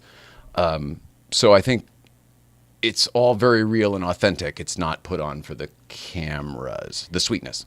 He's really good at showing that people are just people, no matter what. And he does that, I think, with all of his films. Definitely, though. Yeah, you're right. The authenticity shines through. I highly recommend you guys watch it. Do you think that the heart is written into those movies so they can get away with some of the other stuff? I think that's a very valid question. I don't know the answer. I mean, I think it's a very valid question. I think a lot of times in comedy, that's certainly what you do, right? There's that line in Studio 60 where, they can play with the church humor because they could all point to Harriet Hayes as the devout Christian on the cast. I'm like, oh, but we can say this because, we got her. Yep. Seinfeld, it was, I can say the Jewish jokes because I'm Jewish. He's converting just for the jokes. You're an anti-dentite. Yeah. So I think that's a very valid question. I don't know the answer. My opinion, probably a little bit, right? Got to be a little bit. So but also some of the story. I think the story. I think Maybe on the day and in the joke writing, but I think the story is the story, and the story works or not based on whether or not the sweetness is there for me. It's not a You tool. know, a few years ago, Peter Farrely won an Academy Award Yeah. for Every Green time he Book. gets nominated for something, I'm always like, wow. It's like the guy who half of the Dumb and Dumber team has an Academy Award on his shelf What film? for a Green Book.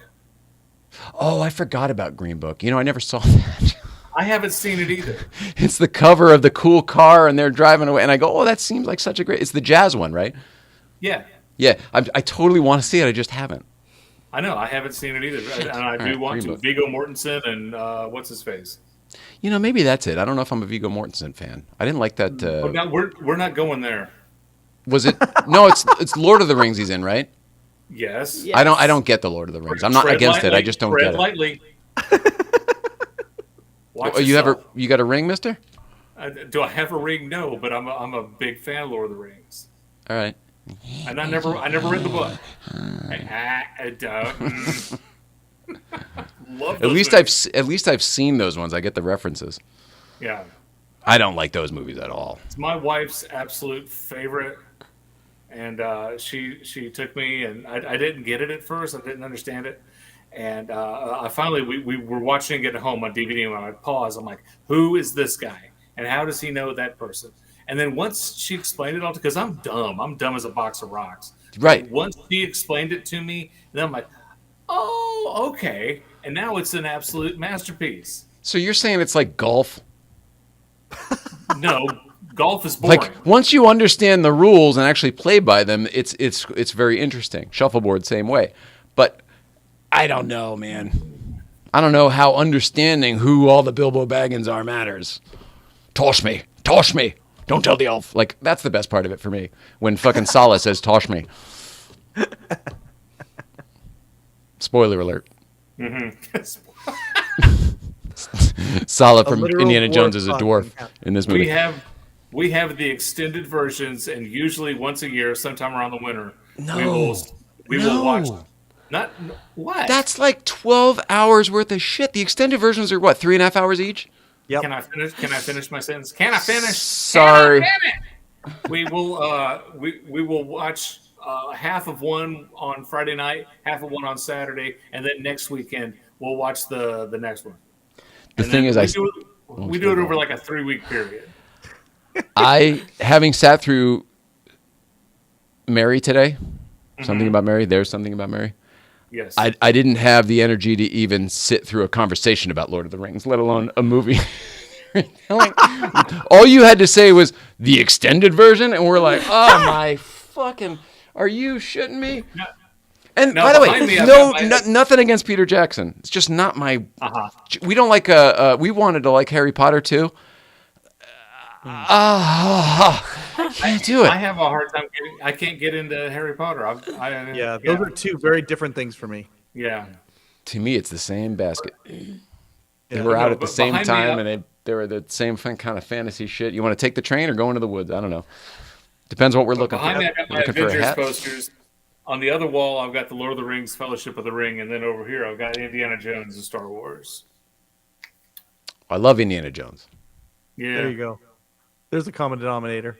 You haven't seen the new one yet, have you, Jay? I have. Oh, you did see it. Did you like Oh it? yeah. Did we not talk about this? I don't know if we did. Well, it's I an loved it. extended show. Let's make that the last thing we talk about. Okay. I loved it. Maybe we did talk about it. Maybe we did. Yeah, okay. But I love that. No, I don't know if we did. 'Cause I think you might be right because I feel like we watched it when whatever it was a pre-order on Apple TV or whatever. So it just kind of like showed up one day, and I go, "Hey, we have it." Yeah. So we watched it the next day.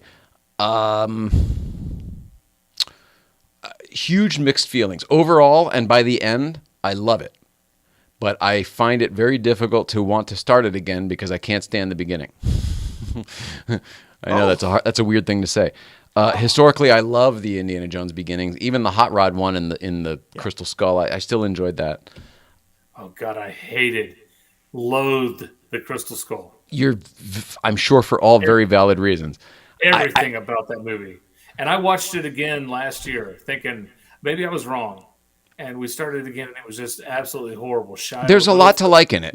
There's a lot of good stuff. No, there is. You can like the John Williams part. No, there's a lot to like. There really is, but unfortunately, it needs there. I swear to God, if I've looked at it from a lot of different angles, I think that movie needs an edit because it's not a matter of it not having enough good stuff. It's a matter of there's just a couple atrociously bad things in there that ruin the moment for you, and they're every 15 minutes. Like Kate Blanchett. Yeah, I mean, from the ants to the Tarzan swing to the sword fight on the monkeys onto the Jeep. Jesus Christ! So all of that stuff needs to go. Obviously, that shit was like somebody came up with it, so they storyboarded it, and they're like, "I'm already working on the CGI. We can't stop now. I've spent $6 million on this." I think conceptually, there's a lot of stuff that just needs to go. So when you put CGI before story. I'm sorry. But they do that now. So that's my argument with this first one. Because it's a flashback, it's a CGI Indiana Jones, and that is so difficult for me to watch because they didn't do it right. They never do these goddamn things right. They CGI'd old Harrison Ford and then made him look young. Good, great. But guess what? He doesn't act how he used to act. So the young Indiana Jones act nothing how Indiana Jones used to act. He's acting like old Indiana Jones does, and he's walking like Egon from Part 3, which is the only part I didn't like about the opening of Ghostbusters 3. Yep. Don't get me started! Sorry. I'm done now. Go ahead. The rest of it's all great. I wanted so bad, a spoiler alert for anybody out there who hasn't seen Indiana Jones 5, I wanted so bad for him to wake up after being shot and thinking that the whole going back in time was a fever dream. Mm-hmm. And then some sort of reveal that it wasn't, like Back to the Future, right? Exactly. You want Marty waking up in bed going, oh, it's 1985. Oh, great, I'm going to go out for breakfast. Holy shit. Yeah. Dad's grumbling mom's ass. What was it? But I mean, Marty actually did go back in time. That movie was about time travel. So well, so did this one, didn't it? They went through the wormhole. Yeah, yes, it did. And so I was upset because it. Oh, okay, I know none of it's believable. Like I'm 53 and I've never fought somebody on top of a moving train. I'm hoping I can do that sometime before I die. We'll see. That's part of the part I didn't like, though. That's part of that CGI horse shit in the beginning. Yeah, but so I really. I didn't want the time travel thing to be a thing because I thought it took away from the rest of the movie. But then I started thinking about, it's like, okay, they found the chalice and drank it, and then his father lived, and then they melted their faces in the first one, and he reached in and somebody pulled somebody's heart out. So there's something completely unbelievable in all of them. And then I'm like, yeah. You're talking about religious miracles being completely unbelievable? Is that what it is? They're No. In the movie, they're saying, oh, there's this higher power that has the magic. And you're saying no, I'm saying that they opened up the Lost Ark, and then everybody's faces melted off, and then not everybody's. Indiana Jones and what's her face. There was some sort of godly judgment of who was worthy to live and who was not. I thought it was whoever they just didn't look at it. If you look, I mean, maybe it's that. I'm trying to remember. It's been It's been a minute. That's what the kids say. It's been a minute since I've seen Raiders of the Lost Ark, and I hate when they call it Indiana Jones and the Raiders of the Lost Ark. It's just Raiders of the Lost Ark. Oh, I know. Yeah, I don't like that they've rebranded that. It's not Star Wars: A New Hope. It's just freaking Star Wars. Oh, I agree with you there. Yeah. When years later we find out, we started with episode 4. Go F yourself, you little toy guy. I mean, at the beginning of Star Wars, it does say Part 4 on the crawl. Oh, it does? Yep. Yeah. I can't get past the da da da da da da da da. Holy crap. Yeah. Holy moly. I want to. That's another one I'll put on because I go, you know what? We're just going to do it. We're going to motor through. We're just going to see what this is all about. We end up putting on the Family Guy version every time. Could you do Spaceballs? Love it. Okay. But only because we saw it first. I will say this. Spaceballs makes a lot more sense having seen Star Wars. You saw Spaceballs before you saw Star Wars. Yes. Okay. Both of them. Our whole generation did. It's way funnier. It's way funnier. Yeah, I agree. Yes, it is. It is funnier than Star Wars. You're right. I got my parents like to watch it. Simple math. Comb the desert. Yeah, I liked the new Indiana Jones to wrap that up. I did like it. The opening is rough for me because of what I said, and I just find I can't see anything else. I'll have to watch it again and check it out. Yeah, I plan on it. I enjoyed it very, very much. And I liked Fleabag. She was good in it. Yeah. Is that the girl? Yeah. Oh, Have you seen Fleabag? No, but I didn't care for her either. That would be my other thing. I would go, oh man, she's like Shia LaBeouf and her. They just seem like odd choices to me. Not that it shouldn't have been a girl. I don't care about that. Why her? Yeah. I wish it was somebody who whatever, it doesn't matter. Can't wait to watch it again because my opinions will probably all change. So far, though, we're 2 for 2 on I didn't like what I didn't like. And I think that I was a little more open to the birdcage. No, I still didn't like either one. I still don't want to watch either one again ever. I'm with you. There was more to like in the birdcage. Yeah, something about Mary is just a marketing heaven send. Yeah. I'm out. That was one of those like CAA successes. They were like, whoop, first weekend tank, let's turn up the cranks across the country and the world. And they did. When it first started working in PR, I think that movie had come out recently and they were hawking the hair gel to all of us people that couldn't buy it. It was so dumb. And the other thing is the authenticity. The authenticity really, really bothers me because you go back and watch that scene and the hair gel is not on his ear. It's not that. First of all, the implausible. Oh, where did it go? Oh, I don't know. Yeah. Swinging his head. Oh, where? It's anywhere. Oh, nothing. But anyway, it's not there. And then all of a sudden, it's there. It was like such a cheap. Yeah. In the old days when the car goes off the cliff, and then and they talk about it in Misery. In Misery, in the old days of serials, and like, oh, next week, it turns out he's fine. He jumped out right before. This show has had way too much energy for me. I'm sorry. I'm going to strike this one from the record. I'm going to delete it the moment it's done. You guys are the best. Let's see. Irritable Dad Syndrome. Let's start with you. What's coming up? So after 3 years of being on the air, we've done 177 episodes. Our announcer has been Dave Lay. For the first time ever, Dave joins us in the studio. When Mike was in Las Vegas and when I was in New York, Dave was in Rhode Island, the excitement capital of the world. So Dave comes to the studio and sits in with us and tells us everything about cranberries. Don't miss it.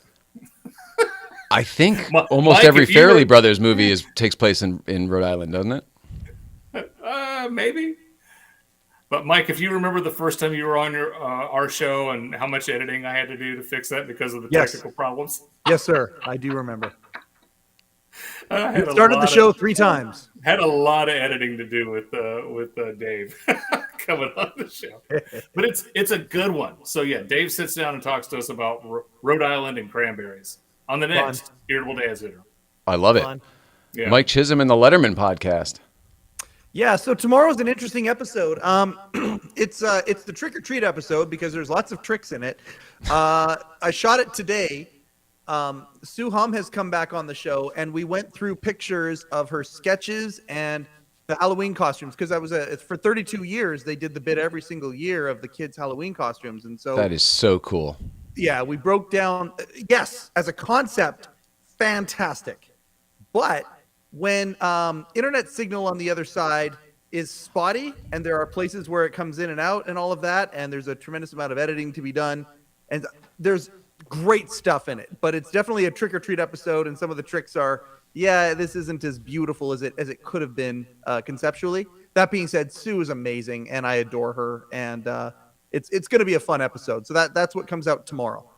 Awesome, man. Very, very cool. And then how did your Maison one do? I haven't listened to it yet, but I know that he's such a great guy, and we chatting the other day. He had a great time with you. Oh, I adore Steve Maison. It was awesome. It was a fantastic episode that went through a whole bunch of stuff, including the documentary stuff that was in it, stuff that was very well represented, stuff that could have been a little bit better with all these years later. Obviously, it's so great to have him around still. And then obviously Maison Movie Club, and then some of the other stuff. Like he won an Emmy with Ellen, and we got into. It's been in the news, with Ellen, with Fallon, what it's like to be on these shows. We actually went down that path and had a really cool dialogue about that, both sides of the coin. Yeah, that was a really fun episode, and I can't wait to talk to Steve again. Awesome. We've been going back and forth a lot, so yeah, he's great. He's the type who can become a regular very easily because he's a good podcasty guy. He can talk. Very much so. Yeah, we just instant friendship. Yeah, it was really good. And he loves you guys. Mutual. It doesn't surprise me that you guys hit it off so quickly, though. You guys are of the same energy and cut from the same cloth. Let's see. So follow Letterman Podcast, Irritable Dad Syndrome. I just followed Irritable Dad Syndrome on all the things. Apparently, I just didn't know there was an Instagram until you said it on the show the other day. I think I had looked for it, and maybe I typed the wrong thing. I don't know. But there is one, Irritable Dad. Go get it. Mm-hmm. Yeah. The Letterman Podcast. Tomorrow, we are up at GVBC. I think it will. Don't quote me. I'm going to say I think, so you can quote me. I think it'll probably be our last week at Site B. I think the road will be open, at least the top section, next week. That'll be exciting. But for tomorrow, we are at Site B one more time. This weekend, we'll probably go up to HQ again. Next week, we're in court fighting the ticket, as you know, Tahoe ticket. Good luck with that. And thank you very much. Praying for a no-show. That would be the easiest. And then back on Thursday of next week with Renee Percy and Sasha SoCal Cars to talk about the November 5th event that they've got going on. And Renee Percy's got a new comedy special coming out on Amazon and Apple TV, I believe. I hope it's both of them. Because they're usually competitors, so that's a weird thing to say. And that's it. How are you doing? Good? Sure. No, I mean for the wrap-up. I mean, anything else? Great for the wrap-up. All right. Boys, anything else? Don Giller says hi in his own way. What does that mean? A reference. It's a callback to last week where we misunderstood something that he said. Again, Napoleon, 1927, clocked in at 5.5 hours. So it's an inside joke and a callback and all that. That's Don saying hi. I'm willing to. I think we should put Napoleon Dynamite on the on the Second Chance Theater too, because that's one that I've gone both ways with. There's definitely funny parts, but overall, I remember times not enjoying it. I feel like if there's a movie, there has to be one where I come around. You know what I mean, right? So maybe we'll put that one in, work it into the queue. In fact, maybe that should be the movie. Let's make that the movie. I can run that one. All right. So the next one for Second Chance Theater for next Thursday, we all have to homework is watch Napoleon Dynamite. I don't know if it's streaming anywhere for free. Steve Maison's much better about checking those things ahead of time. But Napoleon Dynamite. I will not be here next Thursday.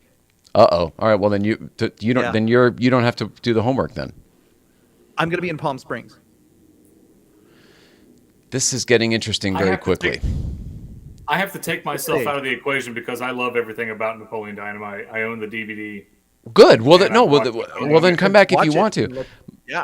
Mike, this is very, very interesting, and we'll talk about this as well as we'll just drop this, even though there's no flyer out yet. There is going to be an event up at Newcomb's on November 11th. It will be a fundraiser for Nicole's Foundation. It's being put on by some people in the car industry that are very special to us.